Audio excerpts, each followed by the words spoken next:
if you're still growing. You can't fly if you're high. The American Lung Association. You're watching KBTX TV, Channel 3. Oh, here she comes now.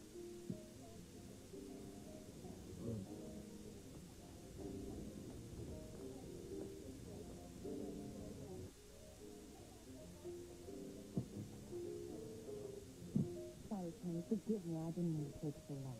That's all right. You're always worth the wait, darling. Gentlemen, my wife, Deidre Miller. Deidre, I'd like you to meet Sam Clegg and his son, Jordy, his father-son team of Clegg Industries. Lovely to meet you. It's a pleasure, Miss Miller. It was very much worth the wait. Honey, I wasn't just printing.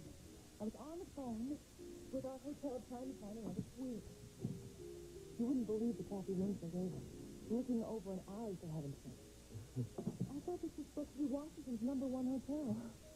Why bother with a hotel when you can stay with us? Oh, no, we couldn't afford it. Welcome. We've got plenty of room, haven't we, Jordy? Yeah, it's just a 16-bedroom house. Well, in that case...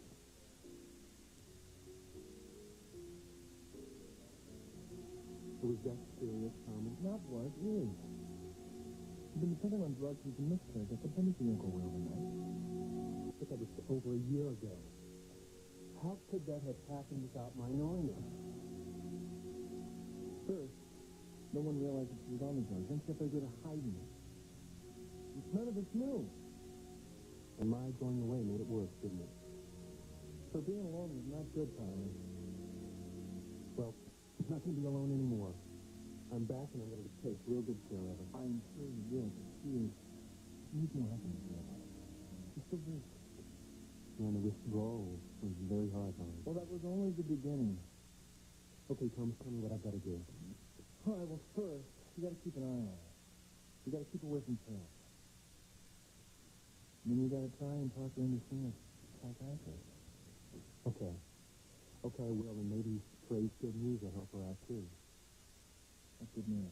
Well, there's a real good chance we may be able to adopt a baby soon. How'd that come about?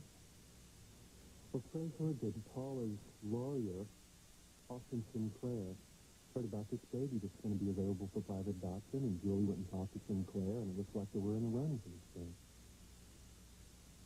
What's wrong, Thomas? You don't look exactly thrilled about this whole thing. I know how much Julie wants a baby. It's just the timing that bothers me. I don't think she's ready for a baby right now. I don't know what you're talking about, Tom. I am too ready for a baby. Are you for one right now? What is it, Harry? You don't look too well. I come to plead my case before the court of last resort. You. I wanted to stop seeing Kelly. She told you about us? Yes. Good Lord, Barry. Haven't you heard that girl enough? I didn't tell you. It's the last thing I want to do. Then stop seeing her. It's not that easy, Hal. We love each other. We want to be together. But think of the consequences, not only to Kelly and Scotty, but to you, too. I can't argue this with you, okay? You've got all the goods on your side. All we've got is our love. Then what about your wife? Don't you love her? Yes, of course. But I hope the doctor never finds out. So up to now, it's been our secret. Kelly's and mine. And if you keep it that way, no one will find out. But you haven't helped by coming here. I mean, Myrna's no fool. I mean, she'll figure out why you came here, and then what? What do you think she can do? Your guess is as good as mine. Myrna is one of the most unpredictable women I know. If I find anything to make Kelly's life more difficult. What is it? I can't keep it together. My friend. Okay, well, what can I do? Please go, Thomas. Okay, just don't move. What is this doing?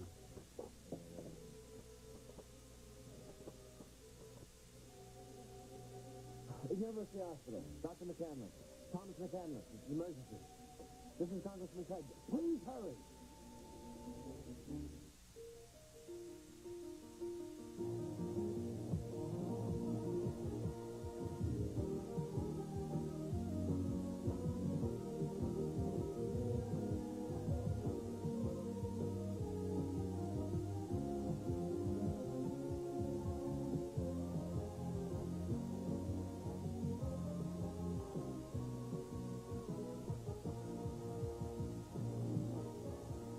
for 3 or 4 hours, all you add is fun, which I personally guarantee.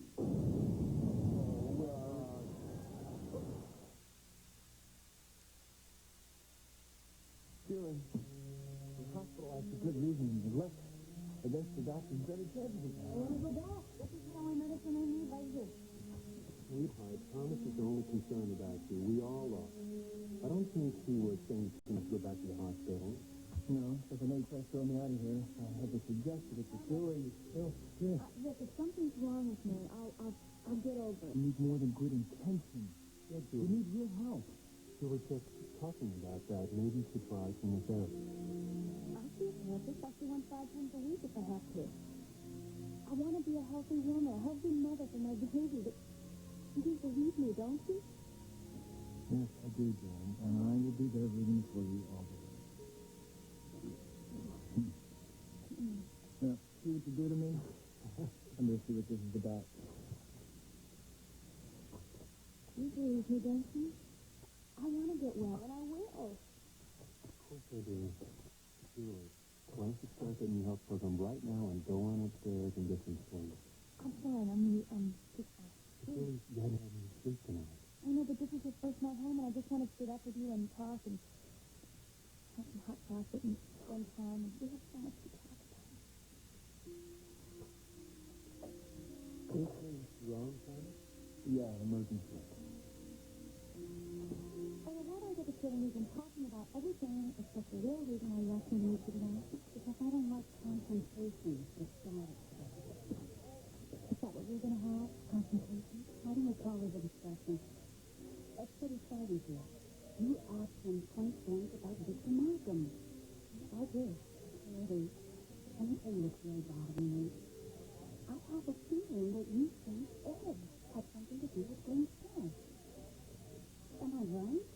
I haven't got enough pieces of the puzzle to answer that yet. But I certainly hope he didn't. And of course he didn't. I mean, Eddie's got his head. Lord knows he's got a roving eye, but he would never be the main cause of anyone's death. I'm not accusing anyone, Ed. And that's just sad. Can't you let the past bury itself? No, I can't, especially now. Freddie, I don't like the way this sounds. Ed told me something very interesting about Victor Markham. What? Did you know that he said Simon's father-in-law? Small world, the kind of thing. Freddie, I won't do anything for a while. Unfortunately, he's out of the country, but when he gets back, I'm going to get to know a great deal more about Mr. Dyer. I still don't get it, Sam. What, Cyrus? Why a giant conglomerate like Craig Industries is so hard to get a little company like mine? Because you build it into a first-class operation. And it fills a niche in my corporate structure. I'm afraid you're the one who doesn't get it, Sam. You could spend the rest of your life answering all of the guy's questions, and he still wouldn't be satisfied. The real problem here is that my dear beloved husband did not want to retire. Well, I can understand that. Miss Miller, think about it. Retirement. To me, it's the start of a good life. Tell Mr. My husband. Think about it. I mean, traveling the world in your own luxury yacht. That sounds like the start of a good life to me. Sounds like the lazy life and boring. Listen, you folks mind if you and I skip dessert? Not feeling well, Cyrus? No, never felt better. But I've got some important telephone calls to make tonight, and I don't want to let it get too late. You mean you're not going anywhere after dinner? Sure.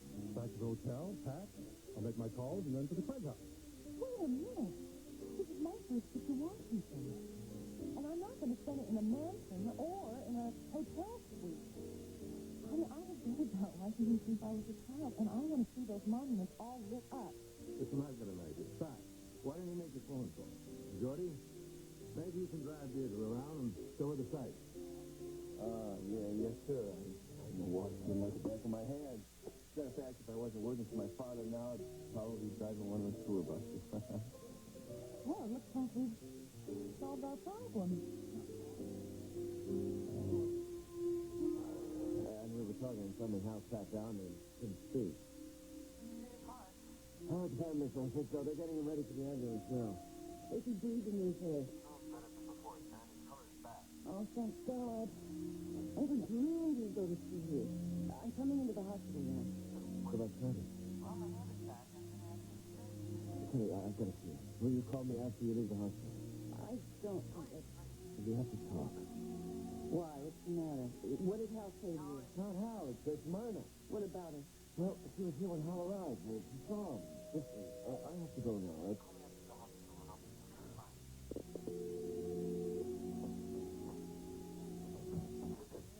Over there. Go ahead. Good, strong, and decaffeinated. I want it all. Introducing Maragor Bold Decaffeinated from Pastry's Choice. Bold from the larger, more flavorful coffee beans like the giant Maragabuti. Good and bold because it's dark roasted to bring out all the big, bold flavors. Strong, good, and decaffeinated? Yes, naturally decaffeinated. New Maragor Bold Decaffeinated. So rich in nutrition, it's like getting a multivitamin in every can.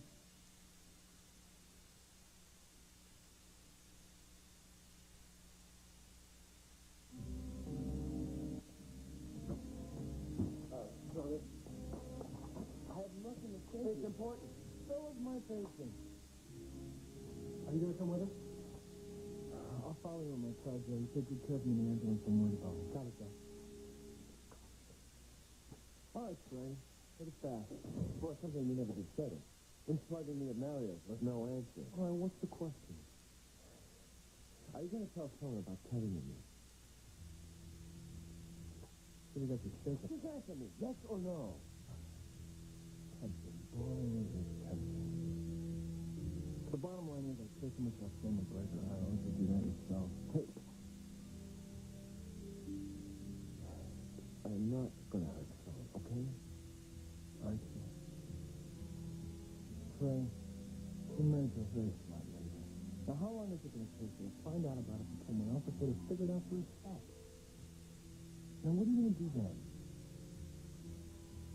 I believe you got a picture waiting for you, my camera.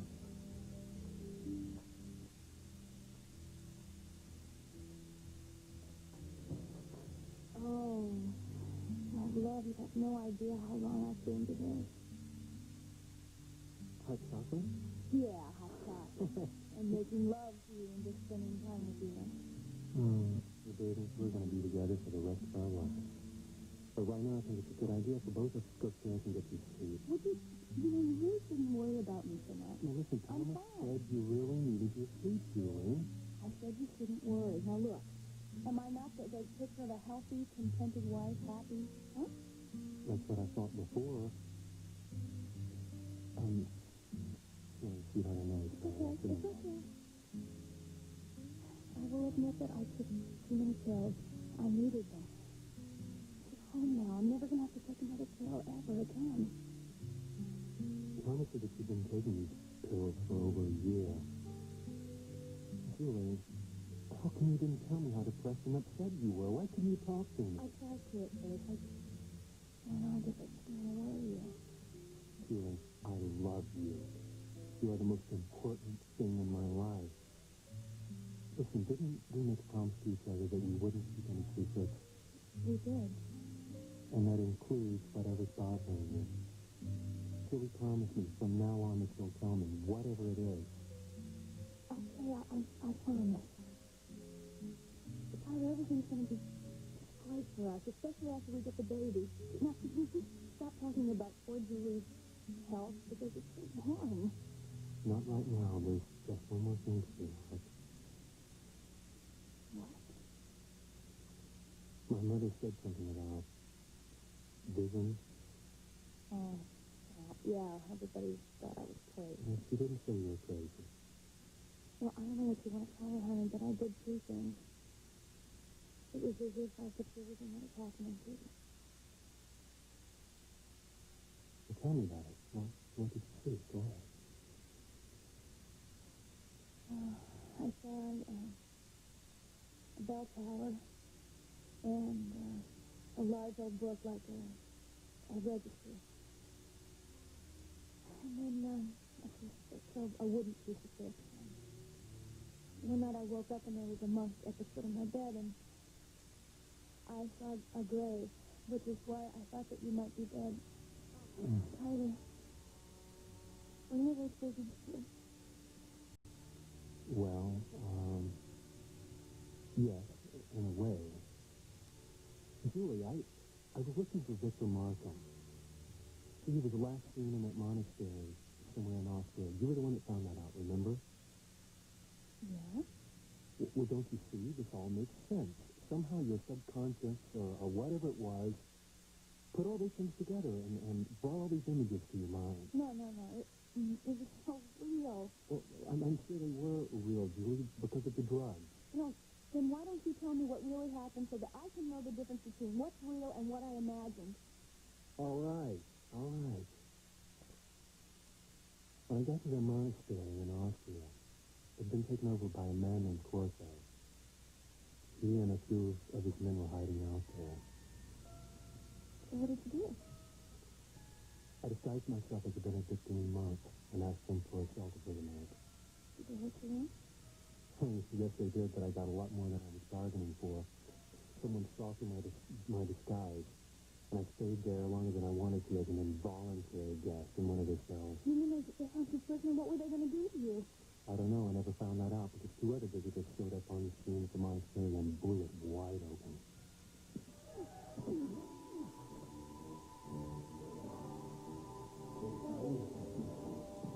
Friends of yours, Simon? No. I don't think he's asking what he's not. You could have been killed. Thank God it's all over. Weekday. And this monument here is to President Polk, who's affectionately known as the Rock. That's the monument, not Polk. And it is made of genuine Indian marble and chiseled by Latvian immigrants. Inside is portraits of all the notary publics. You are making all of this up. Now, come on, you happen to be talking to someone who knows nothing about monuments. I'm guilty.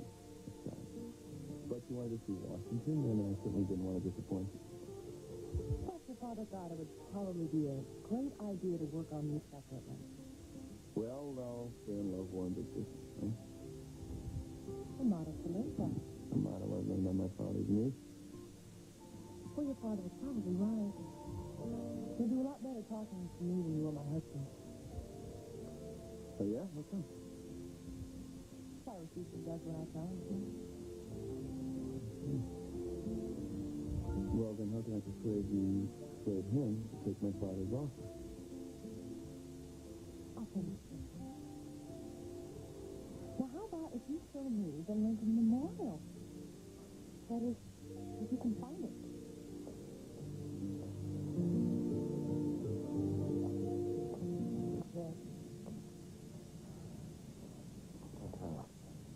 Well, I was only able to see him for a couple of minutes, and he was so heavily sedated that he didn't even know I was there. But Thomas reached him as he arrived. What did Myrna say when she saw him? Nothing. Just gave one of her raised eyebrow looks and then left.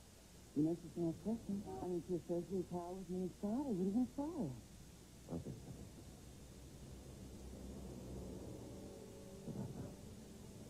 But I thought that's why you wanted to see me. Maybe. And then let you hear what I want to make up. That's what I want to say. I can't go back to my house. The woman who came to us got us and stayed overnight. We don't take up there. Well, we'll go. I know some cottages, at a place called Moonlight. About an hour's drive from here, but it's like a million miles away. We can go there now. And book tomorrow off, and maybe never come back. How's that sound?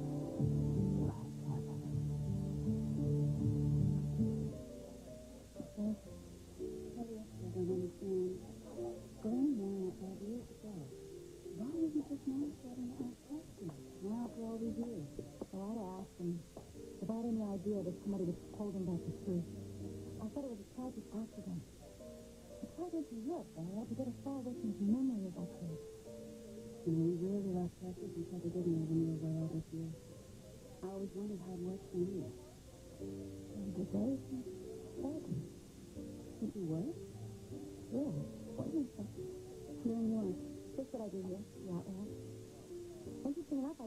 someone I knew in Europe, an old associate, someone I never thought I'd ever see again. Funny how life has a way to keep folding back around. I know you're going back through all this because you don't really believe that Glenn Mallet died in an accident. But what exactly do you believe in? Bobby. Murder. I could always count on you for a straight answer, couldn't I? And on that note, I think I'm going to go. Ed should be finished with his meeting by now. Oh, Teddy, put that away. I invited you. Good luck. Good sleeping. Thanks. Gonna need it.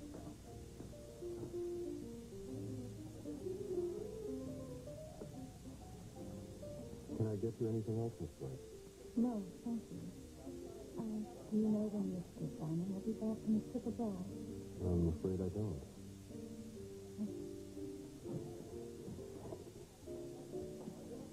Bertie Blake is quite a woman. You can say that again, Giorgio.